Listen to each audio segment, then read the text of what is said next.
Hello everyone, welcome back to another episode of Technologyglance.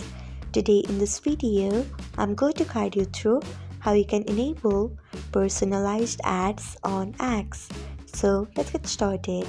Pause the Open X app in your device, then tap on your profile icon.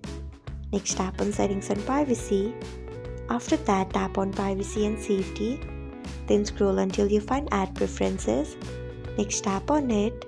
After that, you can see the option of personalized ads. Turn on it by tapping on it. So this is how you can enable personalized ads on X. Thanks for watching. If you found this guide helpful, we would love it if you hit the thumbs up button below.